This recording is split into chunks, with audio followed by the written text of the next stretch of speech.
আজকে একটা দোদমা ফাটাবো, দোদমা। তোমরা জাস্ট ওয়েট করো, ঠিক আছে? পুরো ভিডিওটা দেখো। পুরো ভিডিওটা দেখলে কিন্তু তোমরা বুঝতে পারবে দোদমাটা কি, ঠিক আছে? এবং কোথায় ইন্ডিয়াতে তুফান সিনেমাটা মুক্তি পাওয়ার পরে এতটা নেগেটিভিটি কেন, বাংলাদেশে যে সিনেমাটা এত ভালো চলেছে সেটা কেন এখানে এরকম রিভিউ পেলো, কিন্তু দর্শক দেখার পরে তারা কজন খারাপ বললো, সব কিছু নিয়ে আজকে এই ভিডিওতে তোমাদের সঙ্গে বিস্তারিত আলোচনা করবো। আমি ভাস্কর, ওই জন্য ভিডিওটা ভালোভাবে স্কিপ করবে না, পুরোপুরি ভিডিওটা দেখবে, তাহলে তোমরা জাস্ট একটা আইডিয়া বুঝতে পেরে যাবে যে ভুলটা কোথায় হচ্ছে, ঠিক আছে? প্রথমেই বলবো যে তুফান সিনেমাটা 5 তারিখে আমাদের এখানে মুক্তি পেয়ে গেছে। মুক্তি পাওয়ার পরে আমরা যেসব ইউটিউবার আমরা সিনেমা হল থেকে দেখেছি, যে যা নিজেদের কিন্তু একটা মতামত জানিয়েছে।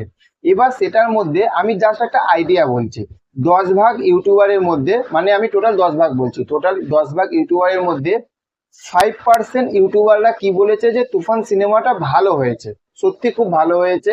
এটা কোনো কেজিএফ বা কোনো আপনার জওয়ান, এগুলো কোনো সিনেমার সঙ্গে কিন্তু রিলেটেড নয়, তুফান তুফানের মতন, এটা বলেছে। কিন্তু আবার হাফ যে আরেকটা ইউটিউবাররা যারা রয়েছে, সেই 5% ইউটিউবাররা কি বলেছে, যেটা হচ্ছে যে তুফান সিনেমাটা সত্যি ভালো হয়েছে, কিন্তু কিছু কিছু জায়গায় এই পোর্শনগুলো কিন্তু এইরকম এসেছে, কিছু কিছু আমরা মিল পেয়েছি। কিন্তু তুফান সিনেমাটা কিন্তু একবার দেখার মতন কিন্তু মুভি। তারা ধরুন 10-এর মধ্যে রেটিং 5% দিয়েছে, ভালোভাবে কিন্তু জিনিসটা বুঝবে। তারা কিন্তু তুফান সিনেমাটাকে কিন্তু পুরোপুরি খারাপ বলেনি, তারা 10-এর মধ্যে 5% মানে রেটিংটা দিয়েছে। এইবার কথাটা হচ্ছে যে আমিও কিন্তু রিভিউ করেছি, আমিও তুফান সিনেমাটা দেখেছি, তুফান সিনেমাটা দেখে রিভিউ করেছি। আমারও যে দিকগুলো ভালো লেগেছে সেই দিকগুলো বলেছি। এবার যে দিকগুলো আমার কিছু, দেখুন, প্রত্যেকটা জিনিসই যে প্রচুর 100-এর মধ্যে 100% ভালো হবে, আবার 100-এর মধ্যে 5% খারাপ হবে, এটা কখনো হতে পারে না। প্রত্যেকটা জিনিসের মধ্যে কিন্তু ভালো খারাপ রয়েছে, আমরা মানুষ, আমাদের মধ্যে কিন্তু ভালো খারাপ রয়েছে। সেই রকমই তুফান সিনেমাটা আমিও দেখেছি, যে জিনিসগুলো ভালো লেগেছে বলেছি, যে জিনিসগুলো খারাপ লেগেছে সেগুলো বলেছি।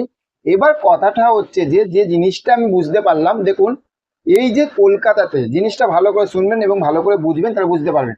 তুফান এই সিনেমাটা 5 তারিখে মুক্তি পেয়েছে ইন্ডিয়া মানে কলকাতাতে, কিন্তু যে কটা হলে মুক্তি পেয়েছে, সত্যি কথা বলতে, যে একটা আমরা পাবলিক রিভিউ নেবো সেই হিসেবে কিন্তু পাবলিক রিভিউ কিন্তু নিতে পারিনি। কিন্তু সেখানটাতে একটা সিঙ্গেল স্ক্রিন, শ্যামবাজারের স্টারে যে সিঙ্গেল স্ক্রিনটা রয়েছে, সেখানে একটা মোটামুটি কিন্তু একটা ভালো কিন্তু লোক হয়েছিল। তারপরে আমি যখন পাবলিক রিভিউটা নিলাম, আপনারা নিশ্চয়ই আমার পাবলিক রিভিউটা নিয়ে দেখেছেন, যারা দেখেনি তারা, আপনারা দেখেনি, আপনারা জিনিসটা বুঝতে পারবেন। আমি যখন পাবলিক রিভিউটা নিলাম, রিভিউটা নেওয়ার পরে সত্যি কথা বলছি যে 10 ভাগ, আমি 100% বলছি, 100%-এর মধ্যে 99% লোক কিন্তু তুফান সিনেমাটাকে কিন্তু কলকাতা ইন্ডিয়ার লোকেরা কিন্তু ভালো বলেছে, ঠিক আছে? 1% লোক বলেছে যে মোটামুটি ঠিক আছে, খারাপ না, ভালো, ভালো লেগেছে, এইরকম বলেছে। কিন্তু ভেবে দেখুন, 100 ভাগের মধ্যে 99 ভাগ কিন্তু তুফান সিনেমাটাকে কিন্তু দর্শকরা কিন্তু রেটিং দিয়েছে, ভালো বলেছে। কিন্তু তাহলে এখানেই হচ্ছে যে এবার কথাটা আসছে যে ইউটিউবাররা কেন এখানে এইরকম কথাগুলো বললো। এবার একদম পুরোপুরি একদম আমি পুরো ফুলেই বলছি কথাটা। সেইটা হচ্ছে যে দেখুন, আমাদের এখানে প্রথম কথা, কমার্শিয়াল সিনেমার মার্কেট সত্যি কথা বলে সাকিব খান বলে না, ঠিক আছে? সাকিব খানের এর আগে প্রিয়তমা একটা গ্র্যান্ড একটা মুক্তি পেয়েছিল, তারপরে নবাব কাবা, এগুলো মুক্তি পেয়েছে, কিন্তু এগুলো অত সাকসেস করতে পারেনি। কিন্তু তুফানটা যে লেভেল একটা মানুষের মধ্যে একটা হাইপ তুলতে পেরেছিল। কিন্তু এই তুফান যে কমার্শিয়াল সিনেমা, তুফান বলে না, কমার্শিয়াল সিনেমার হাইপ কিন্তু আমাদের কলকাতা ইন্ডিয়াতে কিন্তু একদমই কিন্তু হারিয়ে গেছে। প্রথম কথা এইটা।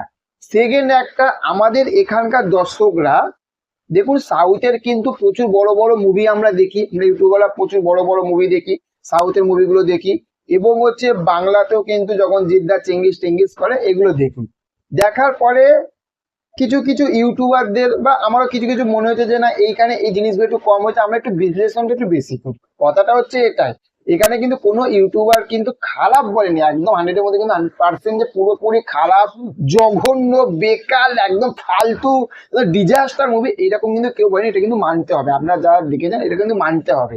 কথাটা হচ্ছে এইটাই, যে আমাদের এখানে একটা জিনিস আমি বুঝতে পারলাম, যে ইউটিউবাররা কি বলছে, আমি যারা দর্শকরাও আপনারা দেখছেন, এই যে কথাটা, এই এখন যে লাস্ট যে কথাটা বলছি, এই কথাটা আপনারা বুঝে নিন যে ইউটিউবার মানে আমরা কতটা কি রিভিউ দিচ্ছি, কতটা রিভিউ দিচ্ছি, সেইটা আপনারা অবশ্যই শুনবেন।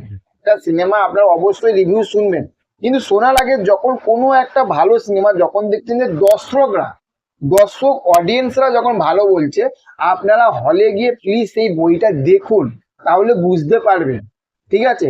অনেক দর্শক আছে হয়তো আমাদের মতন ইউটিউবারদের হয়তো কথা শুনেছে বা ইউটিউবারদের রিভিউ গুলো শুনে তাদের হয়তো মনে হয়েছে যে না চলো তুফান সিনেমাটা মনে হয় বাংলাদেশে ভালো চলেছে, কেন হয়তো অতটা ভালো নেই, যখন ওটিটিতে হবে তখন আমরা দেখে নেবো, এটা হতেই পারে, এটা কোনো ব্যাপার নেই, এটা হতেও পারে। ঠিক আছে, কিন্তু প্লিজ আমি আবার আপনাদেরকে বলছি, তুফান সিনেমাটা ফাটাফাটি দারুণ হয়েছে। সাকিব খান এখানে একটা অন্য অবতারে আপনারা দেখতে পাবেন, সেটা আপনারা হলে গিয়ে বড় স্ক্রিনে আপনারা দেখুন, উপভোগ করুন। ফাটাফাটি লেভেলে তুফান সিনেমাটা লেগেছে। এতক্ষণ অবধি যারা আপনারা ভিডিওটা দেখেছেন, আপনাদেরকে সবাইকে ধন্যবাদ। চ্যানেলে যদি নতুন হয়ে থাকেন আমাদের চ্যানেলটিকে সাবস্ক্রাইব করে দেবেন।